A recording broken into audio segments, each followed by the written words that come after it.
What's up, everybody? Welcome to another episode of Fifth Down Territory, sponsored by Stadium Rant. And just like Andy Reid, we're still going in 2025. You know what I'm saying? We're still here. Yeah, we're gonna have to talk about that. But you know who it is. It's at Stadium Rant HQ. Tyler's here. At Nolan back with us again. Bahuki should be here at any moment. And at the L Stewart 503. Make sure you follow along. But a couple of our gents were at the Senior Bowl. But we're gonna wait for Bahuki to kind of get into some of that. So, let's talk about some coaching news, some of the NFL happenings before we do our Senior Bowl recap. What would you do for $6 million? I mean, what do you think of the Chip Kelly hiring? Dude, that's way too much money for Chip Kelly.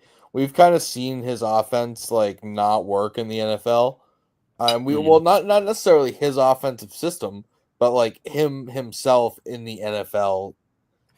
It's scary, but what does give me a little bit of confidence is he is behind, or he is in front of Pete Carroll, and I do trust Pete Carroll to at least establish a winning culture, not necessarily elite winning, but the Raiders have been winning 4 to 7 games for my whole life.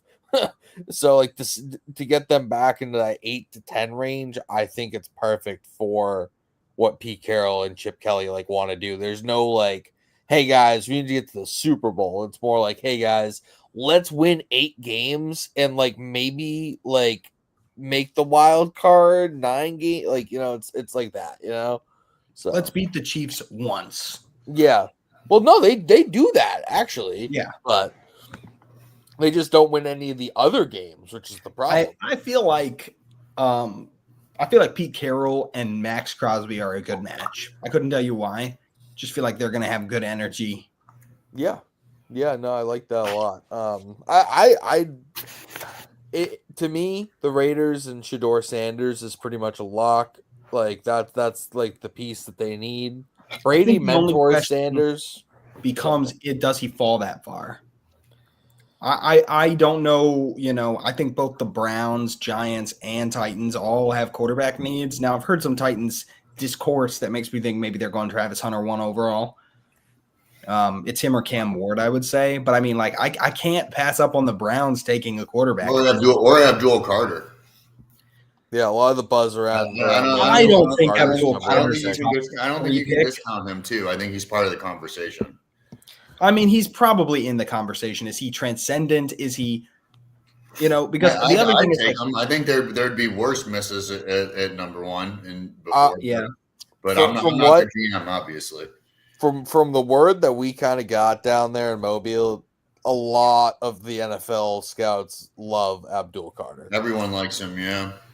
There's not really a bad word about him, but a lot of it is also about his scheme fit.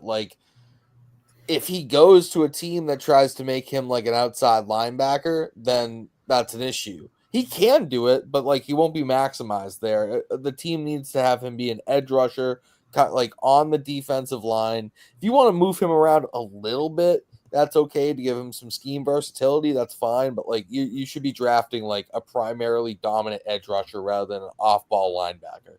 Yeah. So my only thought, right? So we're gonna get way into this, obviously, but the Giants don't need edge help. Nope.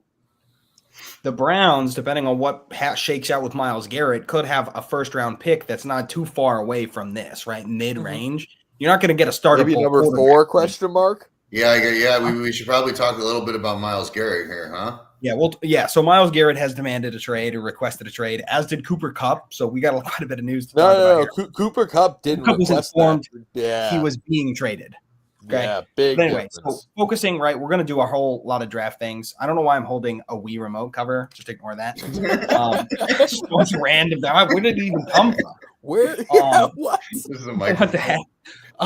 Is this thing on? So the Browns, right, they trade Myles Garrett. You could easily take a quarterback at 2 and then another edge rusher later in the first. And the Giants don't need edge help. So unless the Titans take Abdul Carter, which I mean they could, but I think you also have other pressing needs up there. I personally don't know Shador falls all the way to the Raiders. I'd be a little surprised. I could see him falling to 4, and then I get it. Some people are really high in Shador, and I guess there's some people that like even like really are like way off of him, and have a second round grade on him. So it depends who, but that depends who you talk to, and it just takes that one team, and a lot of the time those are the teams who are picking in the top 5. I just feel like a lot of the quarterbacks who've been passed around, I just think teams are kind of getting a little tired of doing that, right? Being like, we're going to start Jameis Winston, we're going to start Jacoby Brissett. Like, I think if you're there and you need a quarterback, like, why not take a swing on him? Do you think Shador Sanders is going to be or could be as good as Jared Goff in the right system? Yes. I'm kind of skeptical because they say never to draft a superstar quarterback, like a guy who's like a superstar like coming out of college. Like you want it to be someone to like evolve into that, and well, not everybody's Josh Allen, my man. Like not everybody can have that. Not every guy's Tom Brady. No, but like some people are Peyton Manning though, and you do like there are those. Yeah. I mean, like, I don't know. I think there's too much discourse around. Right, Bahuki knows this. Like, my favorite movie is Moneyball. Okay, we watched Moneyball last time he was in town at Senior Bowl weekend. Sometimes I feel like we talk too much about who the player is and not how they play. And I think we can get wrapped up in like, oh, this person's personality or whatever. And I feel like more than half the time it never matters. Right? All these draft concerns around Jalen Carter. Jalen Carter's a great player in the NFL. I think there's a lot that, CJ Stroud's stupid. Okay. No, CJ Stroud turned out fine. Like we talk about things like this, the intangible aspect of it. But I mean, to me, it comes down like, can they play? Are they successful in a certain system? Do you think they can adapt to your system? Yeah, no, that's it. Definitely. I get that. Who's the other coordinator hire? It was Nick Caley, I believe is how you pronounce his name. Callie, I'm not sure 100% on that. Rams tight end passing game coordinator becomes the offensive coordinator for the Houston Texans. Homegrown in New England, baby. Switching from a Niners system, a West Coast offense, to more of the McVay Los Angeles offense, which is kind of like a spread motion hybrid kind of thing. I don't even know what you would call it. I call it a Sean McVay offense. I don't know if there's a real term for it. I mean, like at least in this iteration of Sean McVay's offense, they weren't as spread out. They were actually tighter, and they ran a lot in between the tackles. But they do run like a zone blocking scheme, and it's typically played with a lot more mobile linemen who can get out to the second level and kind of break apart linebackers and safeties. It's it's a West Coast offense at heart, and the biggest takeaway I have, the thing that I'm most excited about as a Texans fan, 89.6 I think % of snaps in that offense that he helped with had pre-snap motion. I'm big on pre-snap motion. I hated how little pre-snap motion was used the last 2 years. Especially for somebody who I believe processes as well as CJ Stroud does. I think that identification of like zone man, what's the beater, right? Where's my safety net? Are they blitzing? All that stuff is going to be good. Yeah, no, I think that they got a good offensive coordinator. I think that they upgraded. I do not think that your old offensive coordinator is bad. I think the offense fell apart towards the end with the injuries and all, the whole nine. Like, what do you have to work with towards the end there, I mean, I think it's less a conversation about production, but at some point as offensive coordinator, like if your offensive line, just fully healthy offensive line, cannot pick up stunts the entire year, that's a coaching issue. Yeah. So trust me, I watched it too. His inability to coach offensive line was going to hinder this team, and I think that's what they decided, and they went with somebody who, right, a tight ends coach, has helped with blocking schemes. Like, they probably just believe anyway. So those are the two big coaching hires: Chip Kelly, Nick Caley. It kind of rounds out. Is there any team left with openings, or are we done? The Saints don't have a head coach. Okay, well, yeah, rip. No one wants it either. Yeah, I think nobody needs that. I think Mike McCarthy. I think Mike McCarthy telling you that he wants to wait until the next cycle tells you everything you need to know about that job. Kellen Moore's like, nah, good. I'm good being an OC over here in Philly. This is. Oh, they asked the janitor, and he said, "I like what I do. I'm mopping floors, baby. I'm good." I'll go do that job. I'll go do that job. Get fired mid-season. Do I still get my check on the way out? 2 hours ago, though, from Ian Rappaport, Saints are likely to hire Eagles OC Kellen Moore after the Super Bowl. Jalen Hurts and company would like to wait a week to discuss the move. Yeah, if they win the Super Bowl, he is not leaving. Like, I don't think so. I don't think he's going to go to the Saints job if they win the Super Bowl. He could wait it out for a better opportunity. Wait a year. If you guys have a solid year next year, you're fine. Like, you're good. All right. Do we want to do the Myles Garrett thing? Yeah. I just want to highlight Nick's comment here. I got a name I think would make sense. Ron Rivera, talking about the Saints head coach job. I would not be surprised if, like, this is out of left field too, but like a Frank Reich or like a Ron Rivera gets a retread here. Where's Chucky? Where's John Gruden at? Bro, I don't think Gruden wants to come out of retirement for this team, being honest with you. Nobody wants to. That's the whole issue. But yeah, so Myles Garrett has requested a trade, so he's being asked to be released from the organization. Nolan, Bahuki, we talked a lot in that last segment, so why don't you guys tell us what do you think the Browns can get for Myles Garrett? And I'm going to pull up his contract details here real quick. I don't know if you guys know it off the top of your head. Yeah, he's making $35 million a year. He's making 35. How many years does he have left? He signed a 5-1. 2 years left. 2 years left on his deal, and it's a team that he gets traded to. He's going to be looking to extend. So that's why, I was going to say, what superstar player plays the last year of his deal? None of them. So you've got a 1-year contract. So I've obviously jumped down the Bills rabbit hole of mock trades here, and I think the most hopeful Bills fans are throwing in packages with AJ Epineza and Kyer Elam, and I think that they are living in fantasy land. I think that you're really looking at probably trading Greg Rousseau as your piece here, because he's making about $25 million a year after with his extension.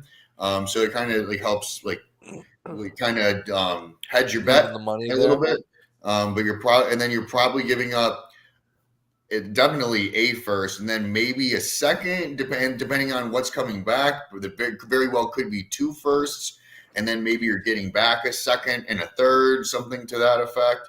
But it's a really big swing to take. But this is also a real generational talent, and this is something that I talked to Lamb at length about when we were driving back and forth from Mobile. Is what is the next piece for the Bills here, and it's to get that certified game record, what Chris Jones is for the Chiefs. I'd say is a certified game record. I'd say Max Crosby is. I'd say Jeffrey Simmons from the Titans. TJ Watt. Yeah, but it's a pretty short list. You know who those guys are. Those guys are what's really you have to dedicate an extra guy for this guy. That's what really and that makes every other player on that defensive line and at the second level and the secondary better.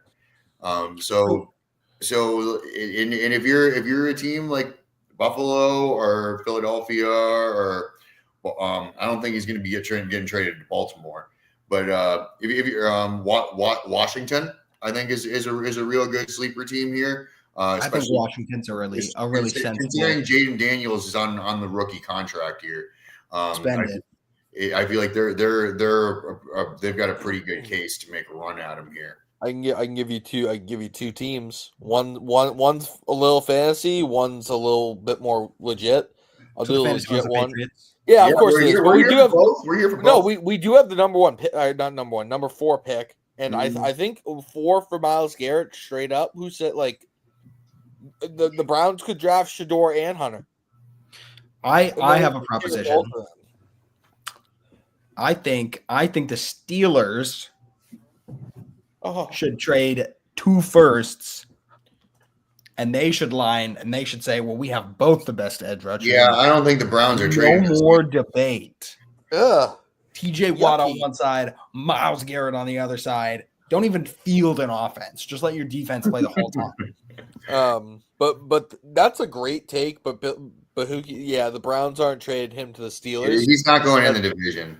I know. I'm joking, obviously. No, it's fun to think about. It's not a bad take. Every team should be at least thinking about it. Like if you're a fan base of any of the 31 teams, you should be like. This is I'd have to go look at their roster. Low key, this is a really off the cuff. I feel like don't do it. I feel like the Seahawks could potentially be in conversation here. Mike McDonald really, really likes stunting on the defensive line, and that takes game wreckers, that takes dominant personalities and really smart players. I think Garrett fits really well in that system. I don't think it's going to happen, but I mean, you want to know who's going to do it? Like really, the Rams. They're going to do it. The Rams will do it. Watch. I mean, they trade 2 firsts, and you throw Cooper Kupp in. Or why do you think they're trying to move Kupp's salary so bad? That's the part right there. Is I don't know who really wants to take on Cooper Kupp's salary at this point in his career. He's only making $20 million a year, bro. That's not that bad. How old is he now? 29. Yeah, I guess. And they're willing to eat $7 million of it. Cooper Kupp is 31. 31. But he also kind of has an injury, like soft tissue, lower body injuries. He hasn't played a full season. He's only really had one dominant season. I mean, we're not talking about. I don't think that you should spend that money, $20 million for Cooper Kupp, even if he's 31 coming off an injury. I'm taking that. Here's my hesitation, right? We need to get Nolan in here. I want your thoughts on this next, Nolan. Sean McVay's offense is so wide receiver friendly, and Matt Stafford is such a wide receiver friendly quarterback, and he still didn't have a good year. So I'm not looking at him as like even a wide receiver 2. He wasn't a wide receiver 2 in that system. So you're really talking about him as a wide receiver 3 probably at this point. No, I totally disagree. What do you think? Totally disagree. But yeah, you talk. Sorry. Realistically, I guess I'll talk about Cooper Kupp here since that's kind of shifted to that. I definitely think it's going to be a team that doesn't necessarily want to blow all their cap space, but they know that there's talent out there to go get him. It just kind of depends who wants to pull the trigger on that. But I definitely think he's worth the price tag that he's carrying, especially if LA is going to eat $7 million of that. I think you'd be dumb to not at least give it a look or make the phone call to LA and say, hey, what do you realistically want for him to give us a $13 million contract for a year? Like, what do you want for that? So it just depends who can, foot the bill. As far as Myles Garrett goes, I can kind of start with the Chiefs. I've seen mock-ups for them. I don't think it's realistic in any way. They don't really have the cap space next year. They're only working with about 11 to 12 million next year. But then they have 77 million in the year after that. I don't know if that means that they want to do it. They'd have to give up a lot of draft picks, probably all 4 of their 1 through 4 rounds this year, and then someone like Mike Dana if they wanted to, kind of sacrifice an edge rusher to go do it. I don't know if they want to pull the trigger on that. So wait, you're saying 4 late round picks, 1 through 4, and Mike Dana for Myles Garrett? No, so their first, second, third, and 4th round pick. Yeah, all probably back in the 30, like the late 30s of each of the rounds. That's why I'm saying it's not like. True. It's not like you could do it, I guess. If Cleveland takes the fucking bait, then do it. If they do dumb things, why not? They, you yeah, obviously if take the bait on it, great. But and then like I've seen teams like Dallas get thrown in too, but it would have to be like DeMarcus Lawrence and then all of your picks from 2025. I don't know. I personally think the Browns are kind of comfortable with the fact that they don't have a window right now. So I think they're going to open up bidding if they actually move him, and they're just going to be like, who's giving us the most picks? Yeah, that's the question is do they even make this sale? Yeah. I mean, if he's not going to play, Cleveland probably, if they're going to get a bunch of picks, they probably want to try to get them all for this draft coming up. If I just don't think this draft class is that good. Like, what about number first 4, and second, Joe Milton? Yeah, I've seen that more than anything. Number 4, Joe Milton, and maybe one more pick if they want. No. They send me back a third. No. The 4th overall pick in Myles Garrett's pretty fair, but we're eating $35 million on that salary. I'm on a different planet than you guys right now, I guess, on what Myles Garrett is worth. He's dude. He is the best defensive player in football. That's what I'm saying. Like, I mean, yeah, I think you need probably a starter. I think a top 5 pick and a quarterback prospect. I think that does it. Quarterback prospect. I don't think Joe Milton's as good of a prospect as being hyped up. I don't think so either. At the 4th, they do. You're taking what? You take Abdul Carter. I mean, I don't even think there's a real serious conversation where that guy develops into a Myles Garrett type prospect. So you're talking about selling the best defensive player in the league for one shot at replacing him? Nope. No, I'm talking about pairing Shedeur Sanders and Travis Hunter together, creating a new regime for your team. I just think you're hoping. I mean, so that deal has to go down on draft night then, and you have to trust that both those guys fall, and Abdul Carter and Cam Ward go 1 and 2. No, the Browns have 2. Nicholas, why the fuck not? That's the answer. So the Browns have 2, and I then do think he does have a point. Giants have 3. Nets have 4. In terms, it could happen. Good dreaming. All right, let's move on. We've talked about trade bait. We'll talk about all the stuff as it unfolds, but let's talk about do your Senior Bowl recap, guys. I don't know if Nolan and I have a whole lot of input here. I watched some film and stuff, but I'd rather hear from the guys who are there. So, word. I can do mine real quick. I'll do my 5 best. I'll just do the list real quick, and then Bahuki, you can run through your list. We can play a Devin Neal interview, and then we can get to the Super Bowl preview. So, my 5 best players. My number 1 best player down there was Jack Besh, the wide receiver out of TCU. Obviously, you guys saw him with the game-winning play. But Jalen Milroe, who was my arguably worst player down there, he had the worst performance. His worst play of the week was a deep ball down the right sideline. It was like 30, 40 yards. Ball hung in the air for like a year. And Jack Besh had to fight through 2 people, track the ball down, and then high pointed over them, and he mossed both of them. So like that, Milroe's arguably worst highlight was one of the best plays of the week for one of the best players in Mobile. So given, let's also add this in if we can, right? If he's your best player of the Senior Bowl, where would you draft him?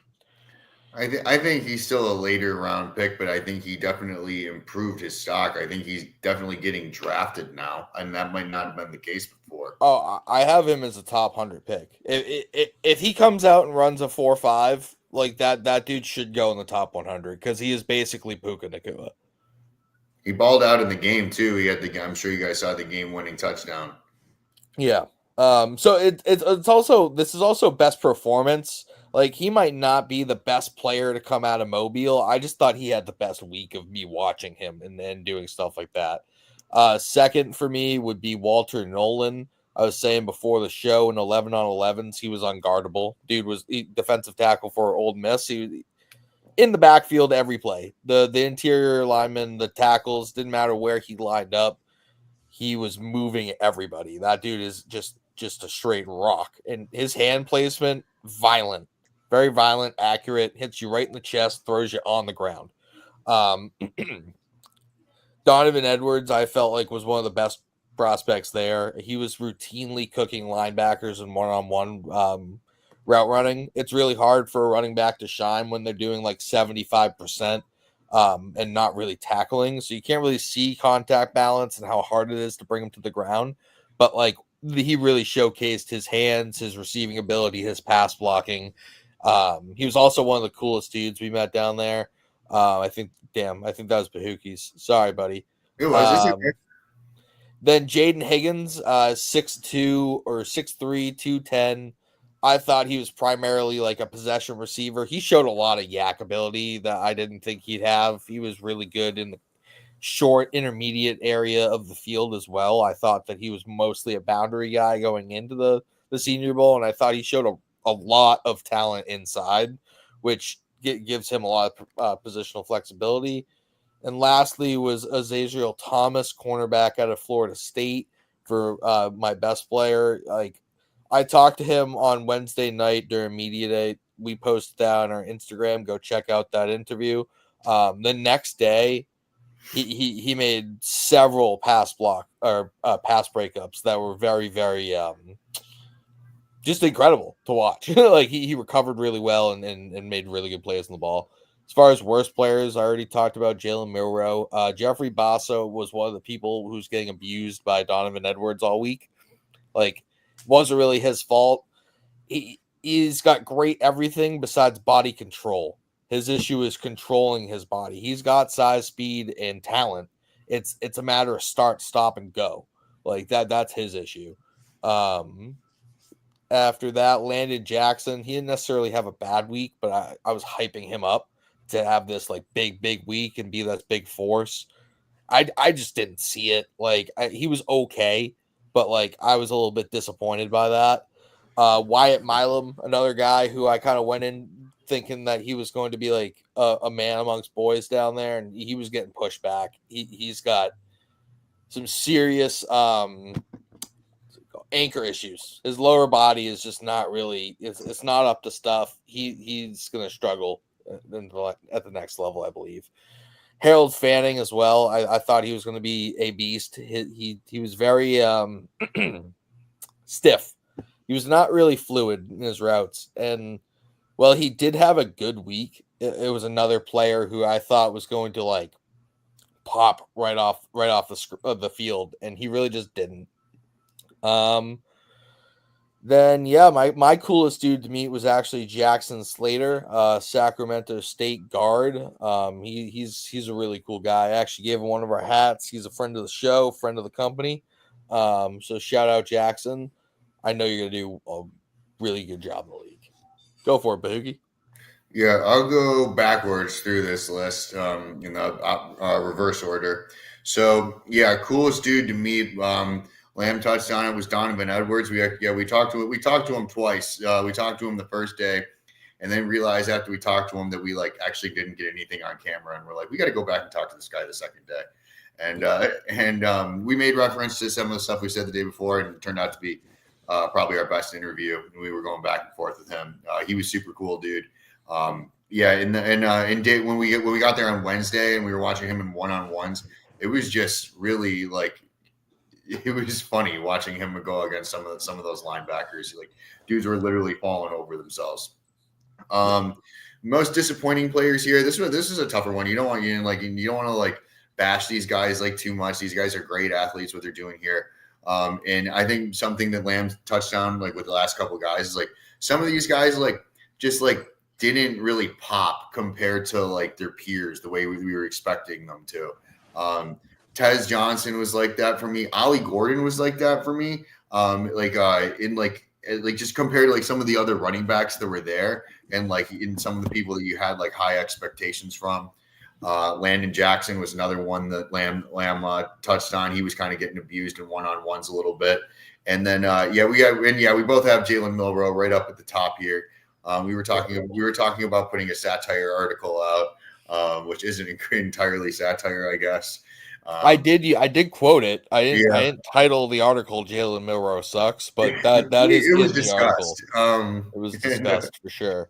And same deal with like Jeffrey Bassa too. Like, I don't think he had like that bad of a week, but like I don't know. I feel like he hung in there, but I was kind of expecting him to like jump off the tape a little bit more. At the linebacker position, the guy who did jump off the tape, one of my best players of the week, Jack Kaiser, did get to speak to him. That dude was like hawking balls right and left. Like he was by far the best pass coverage linebacker there. Wasn't particularly close either.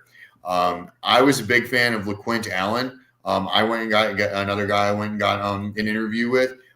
Really was impressed by his pass catching and his pass protection. I think this guy, he's like a guy who's going to like fly under the radar a little bit in this running back class. But this running back class is deep. Devin Neal had a good week too. Your boy from Kansas.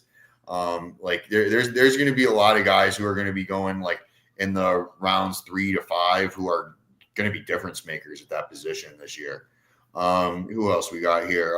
Mike Green was kind of an honorable mention guy, but he was one of the people that everyone was talking about there. He was like, because he's from Marshall, and it's a really big opportunity when you're someone from like kind of the mid-major schools to get in there with some of these SEC boys and really prove what you got. Mike Green is one of those guys. I promise you. Whoever gets him on draft day or draft weekend, steal. He's going top 15. Like after he blew up Josh Connolly. I'm sure you guys watched the rep, but like that was just some of the work that he was doing down there on those guys. And Connolly's gonna go probably top 25 too. So like, yeah, he also weighed in earlier at 232. I'm pretty sure. Now he's at 251, and he still showed that speed. So like that's significant. And I got a couple more D linemen here that are also going to go early. Savion Jones. Me and Tyler were watching this guy in one-on-ones. Tyler got a badass interview with him that we posted earlier. Is worth checking out. That dude was blowing people up in one-on-ones. LSU guy, humiliating people. It was fun to watch. And Shamar Stewart.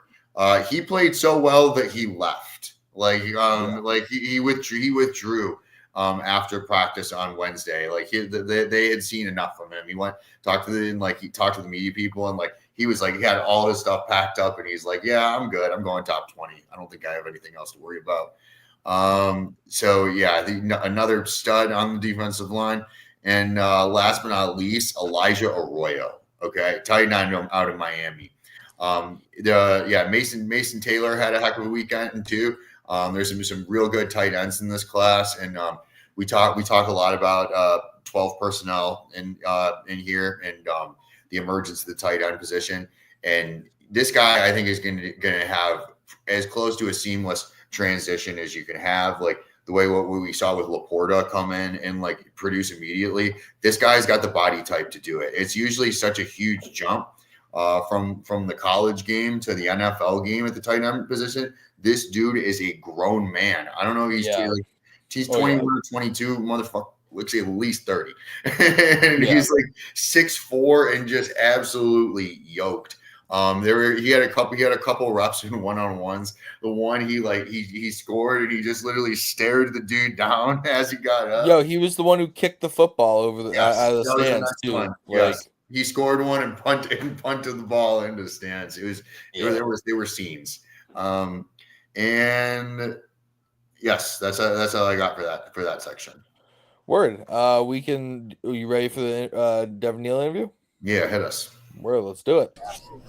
What's up? I'm with Devin Neal here. It's Tyler from Stadium Rant. Hope you're doing well. How do you feel like you did this week? Do you think you raised your draft stock a little bit? I do. I think I was able to show how versatile I am. And, I think I was able to run routes well, pass per well, and, find the open hole and, just play ball from there. I just think those are vital things. And I think, guys and teams have gotten to know me off the field as well. That's going to raise my stock too. So awesome. Now, if I were a GM right now, what would you tell me you're getting, or I would be getting in the player that I drafted? Yeah, I mean, like I said, I think you're getting the most versatile back in the class. I just think there's so many things on the field that I'm able to do well, and I'm well-rounded, and I just think I bring another level to my game in that aspect, and I think I have the body of work to prove that as well for all 4 years. Word. Do you think you have anybody that is a current running back or maybe a past running back you're trying to model your game after, or maybe look up to as a player person type of thing? I mean, for me, I like to just, watch film on different running backs and, pick their styles and see what they do great, and, try to imitate that a little bit. It's not necessarily, I think that's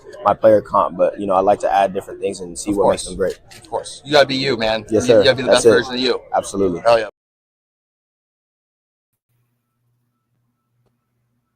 All right, that was our interview with Devin Neal. I know it was a little bit windy out there. It was our first time with the mics, but I thought it was pretty cool. I mean, stand up dude. He seemed very, very eloquent with how he talked. He did have a really good week. In my article, I did write that he was like a neutral guy. He kind of like, because I went in there with higher expectations on him, wasn't that he performed bad. He just kind of performed how I expected him to perform, you know. And the running back class, like Bahuki was talking about, it's so damn good that, like, it's hard to kind of pop with those guys. Like, Ollie Gordon's every bit of 6'3", 225 pounds. It was hard for him to pop without. That was one of the things people talked about, was he came in a little bit overweight for that position group, and Ollie Gordon is one of the top prospects. He still could turn out to have an amazing career, but he was just one that really didn't jump off the tape to me compared to some of these other guys. Yeah. So that's kind of what we got for it. Obviously the draft's coming up, but we got some Super Bowl stuff to talk about. So let's get into the most gross game ever, part 2. Nolan, how would you start? It's your Chiefs. It's your kind of, you're the only one with skin in the game who's left. So why don't you go and talk about it, you lucky bastard? Hope you lose. It's actually a crime to like both the Cowboys and the Chiefs. So like, I don't know if we can be friends anymore. That's okay. All right. Talk about it later. It's all good. So let's get it going here. Surprise, I'm picking the Chiefs. I have no reason to not go against them. I said it in the AFC Championship. I said every week before that. There's no reason for me to not pick them and to not also pick them to cover. Now, is this a completely different running back matchup that they've really had besides maybe Derrick Henry? Yes, absolutely.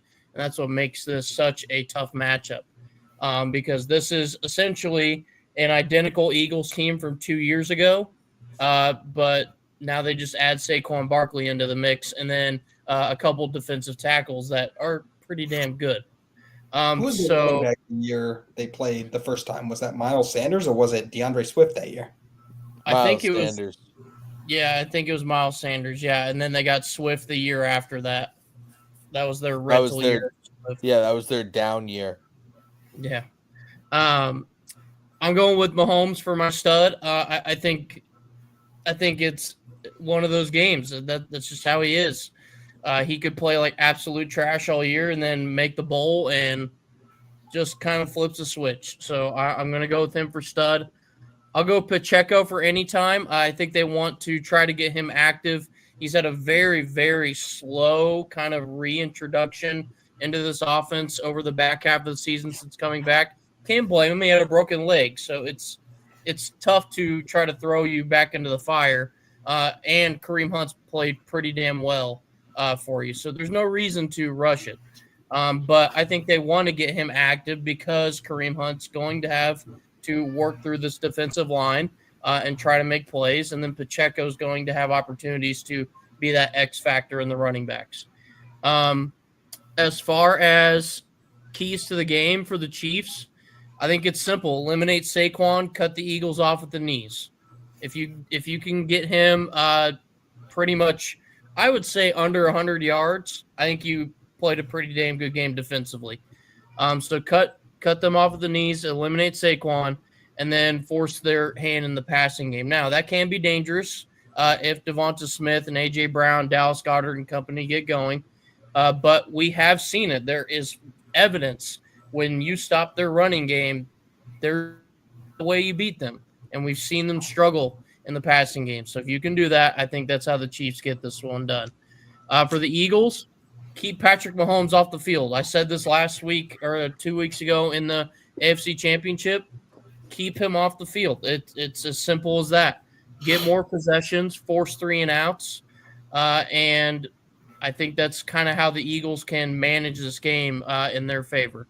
Downfall for the Chiefs would obviously be getting beat by Saquon. If you let Saquon take control and break off the big runs and score the touchdowns and hurt you, then obviously the Eagles kind of have you beat right out of the gate. And then the Eagles' downfall, I think, would be not converting every drive into points. I think if a field goal and touchdown every drive is going to be very, very productive for them to try to make this their game to control the pace that they want. and not just go 3 and outs or empty drives. And just don't allow the Chiefs to control the pace, or that will be their downfall. If you let Kansas City be the determining team as to how that game goes, they've got you beat. And we've seen Kansas City do that several times now. If you give them the pace, they're going to take you down slowly and beat you every quarter, and they'll be on the podium at the end of the night. Word. Louie, how would you go next? Yeah, I'm going to do my contrarian pick here and pick against them like I did all year. I'm going with the Eagles. I think it feels more like a Chiefs likely win if they're not playing a team that they've already beaten recently. I think there's going to be a lot of guys playing to prove that they have it. I think Nick Sirianni is going to be coaching for his job. If you get to the big game twice, you get bounced. Like I said, I think I said this last week. Not every coach is Shanahan and has the leash that Shanahan has. If you take this talented of a roster to the Super Bowl, I think there's a real chance that Howie Roseman expects you to bring the trophy home. They didn't build this team for anything less. As far as keys to the game, let me pull my notes up here.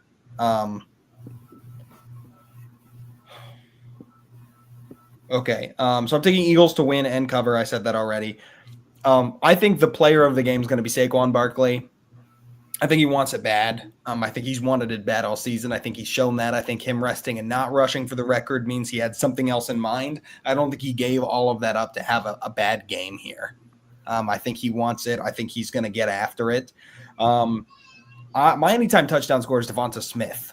I think he's going to have a really good game. So keys to the game, kind of what I'm going to get into.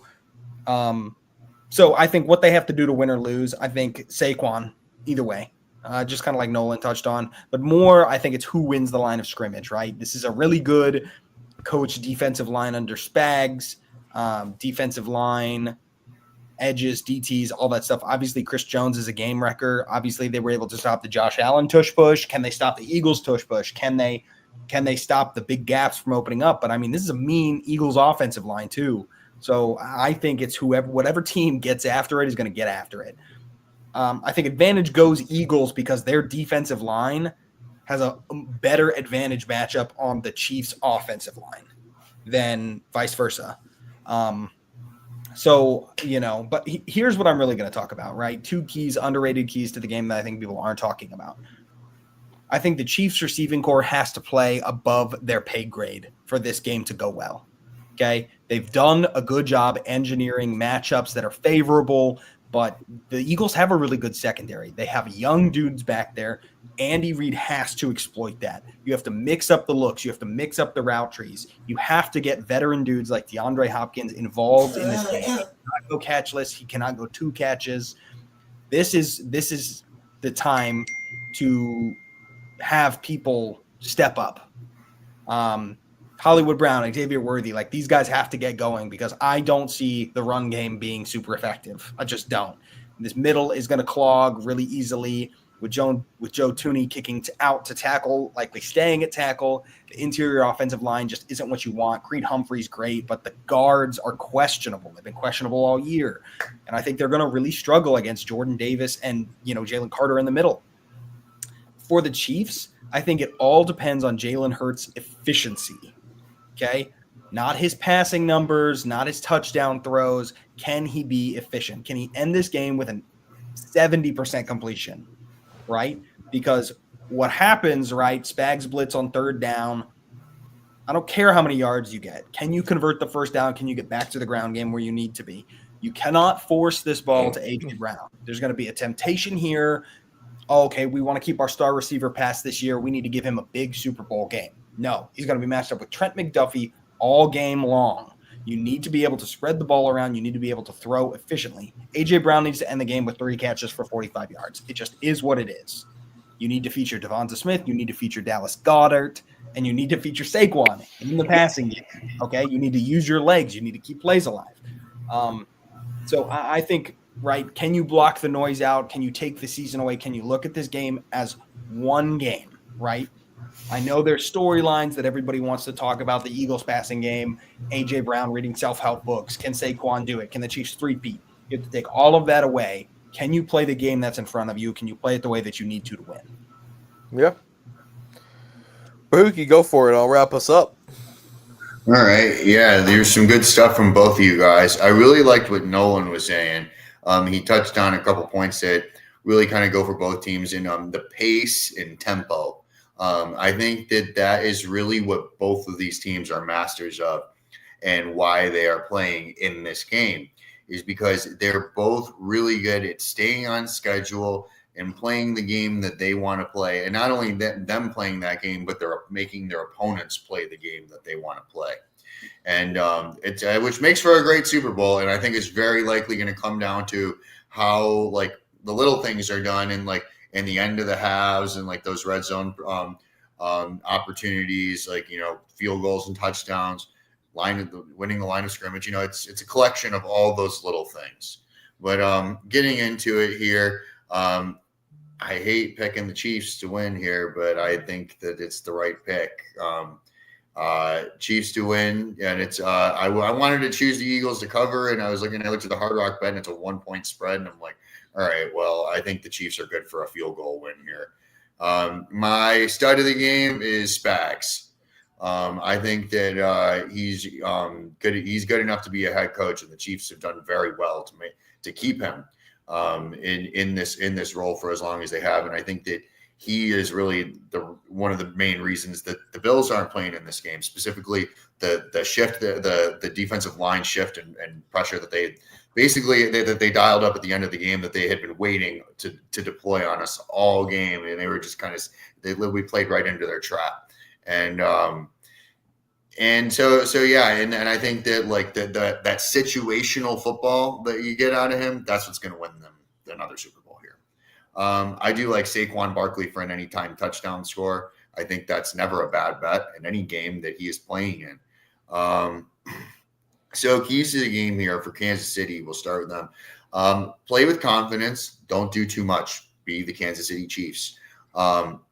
Get off to another fast start. And let Mahomes go to work and dice him up. The downfall would be from playing outside of themselves, getting a little too cute and like too risky on early downs, and then falling off a schedule and getting themselves into third and longs. I think they dink, they dunk, they pick up first down. They dink, they dunk, they pick up first down. Just keep doing that, and you'll win. And then moving along to Philadelphia here, what Louie said, win the line of scrimmage, get physical with their D-line, go right at him. Chris Jones, that big guy who's going to get a gold jacket, go right at him. That's what you got to have that dog mentality if you want that trophy. And establish the run and your tempo early, like what I was talking about. Make them play your game, and this goes both ways. And create pressures with that dominant front seven that you have. Kind of another thing that Louie was touching on. The downfall would be to let Saquon get taken out of this game because the Chiefs got up, and then now you're trying to catch him and play from behind you, and you got one dimensional. And then with that being said, I said it earlier. Red zone efficiency is paramount. You cannot settle for field goals in the red zone in this game if you want the trophy. That's all I got. All right. So yeah, all of you guys said a lot of really good things. I think that the Chiefs are gonna win, unfortunately, because the reason why I think the Chiefs will win, because the game's gonna be close. The Chiefs win close games. Like that's just the thing. Like if it comes down to 2 minutes left and like the Eagles are up like 4, like wrap it up, fellas. You already lost. Like game's over. Like you have to, like, I'm going to say the same thing for the Eagles that I said for the Bills. You have to make this game an undeniable win. You need to beat the bag off of them or you're going to lose. You cannot let them see any sign of life. You need to pound the rock. You need to keep Mahomes on the sideline. And you need to orchestrate these, like, 8-9-minute drives that are just Saquon, Hurts, dump off to Brown, little dink pass to Goddard, chunk, like minimize your chunk plays, but continue to matriculate the ball down the field and then score.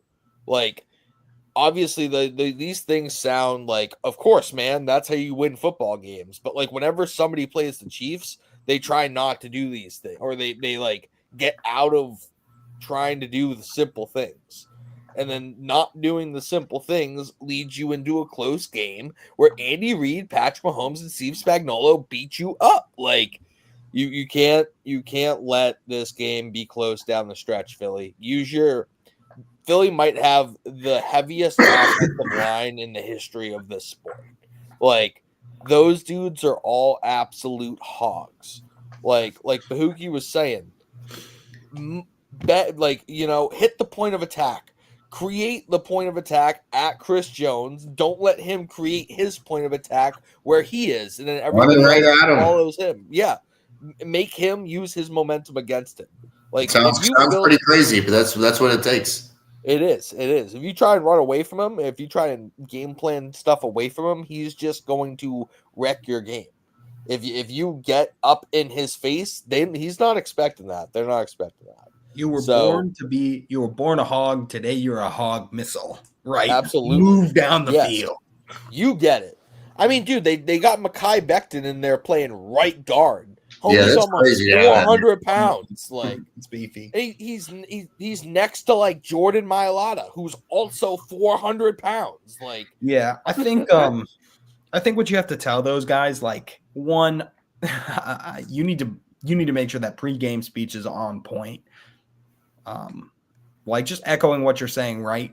They don't have anything left to prove. Okay, the Chiefs will lose this game, hurts nobody's legacy. Okay, none of these guys, I mean, they'll be upset, right? You're the ones with something to prove. You put together a roster. You've been top 5 team in the NFL for 3 years now. People saying, okay, you hurt your legacy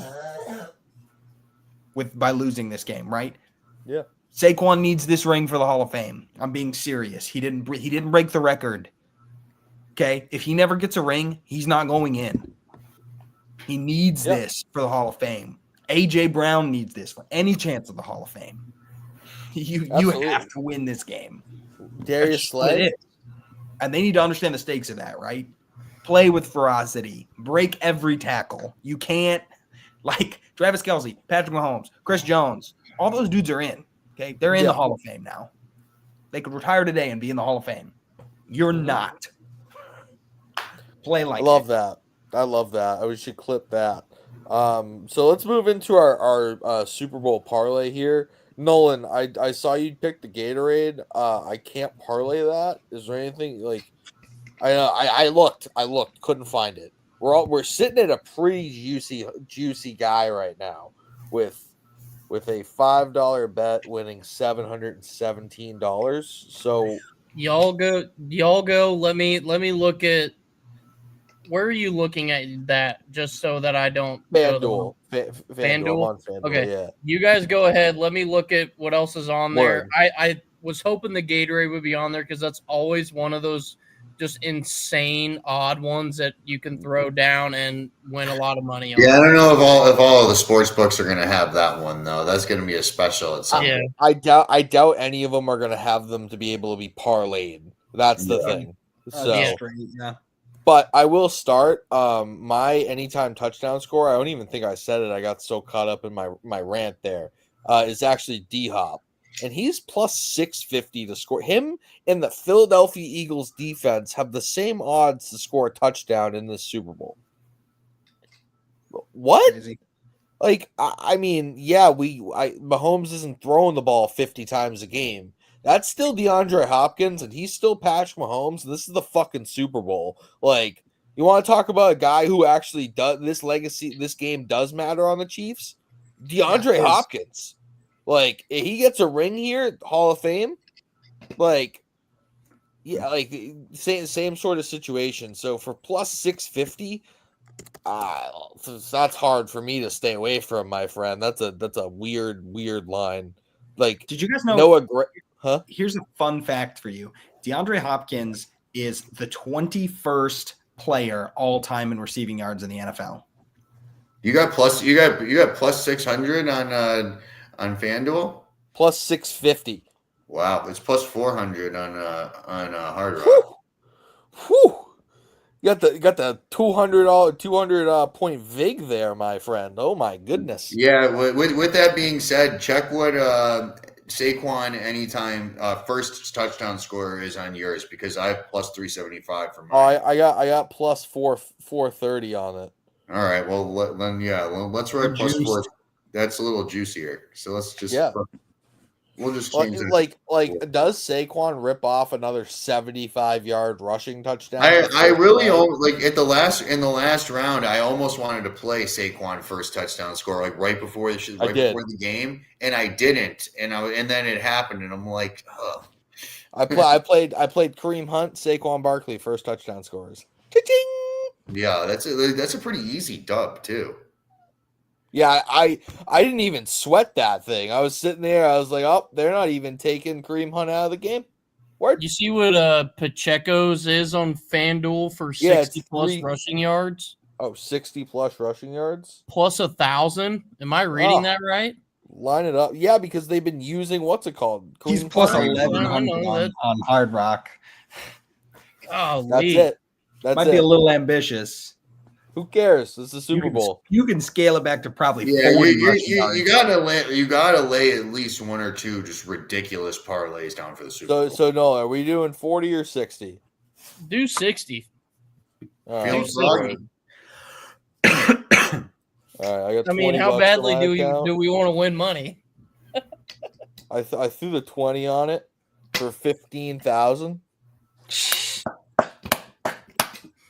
Yeah. That'd be sick. Well, boys, I'm officially retired. 15K. So it's DeAndre Hopkins touchdown, Saquon Barkley first touchdown, Devonta Smith 80 receiving yards, and Isaiah Pacheco 60 rushing yards. Yes. Yeah. Full Devonta ticket. Smith 80 plus is my pick for this one. I just feel like he's going to get loose on a long one, like a deep ball, and make 40 of those in one catch. Is the Saquon one like first touchdown for either team? Like he's the first one of the game, period? Okay. Yes, sir. No chickening out. That's the largest like wager I've probably put in like ever. Like winning. Did you just lay it down? No. Yeah, I laid down a $20 wager. Like typically I bet $5 on things. But I had 20 in there. There's 4 of us. I took 5. Threw it times 4. Did quick math there for us. Don't worry. Hopefully we hit it. I can tell you one other like big like prop entry that I had. The payout's about $1,400 on I put $10 down, and it's $1,400 payout.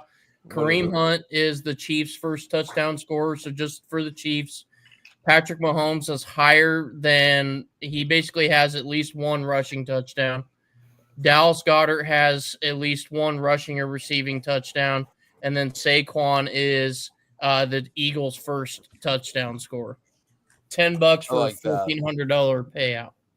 I like that. Text me that so I don't forget it, because I'm gonna lay that one too. Can you stop messing with me, Maui? Your chat's gonna be buzzing leading up to Sunday night. All right, Will. I think that wraps our show, dude. Under an hour. Under an hour. Look at that. This show goes under an hour. Of course it does. Nobody wants to talk about the damn Chiefs no more. It helps when you only have one game to talk about. Yeah. We spend an hour and a half on Week 18 blow-off games, and then we go under an hour for our Super Bowl preview. We talked about all the storylines. Look, real ball knowers want to hear why Nick Westbrook-Akine is going to have a great Week 18. There you go. Not why Patrick Mahomes is going to That's a meme right there. Maybe if it was like Commanders Bills, we would have spent an hour on it. Who knows? Well, wait. Would have spent an hour on down at the bottom. What's that? We don't have enough time for that. I don't know. I guess. Sorry, guys. That's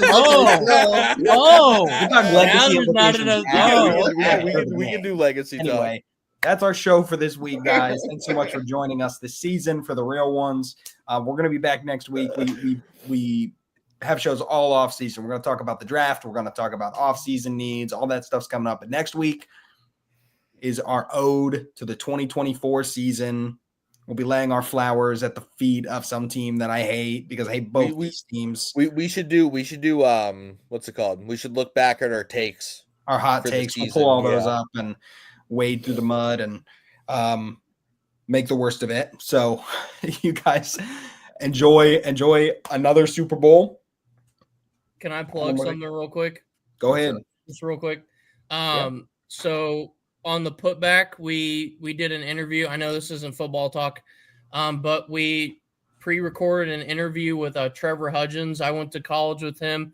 He played in the G League, and then he plays overseas in France.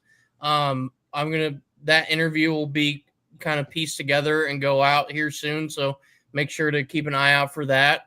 And then I did message you guys. We'll get details hashed out, but in a couple weeks, I think we might have a CFL player on the show that we could interview and talk to. A little bit different perspective from the NFL, but good stuff on the way for basketball show, obviously, and then for us here. Professional is a professional, man. Anything to get us in the insight of a player I'm and have athlete. The most outlandish questions for this man. Yeah, absolutely. We're gonna prep real nice for that. So unfortunately, I can't believe I'm gonna fucking say this, but go Birds.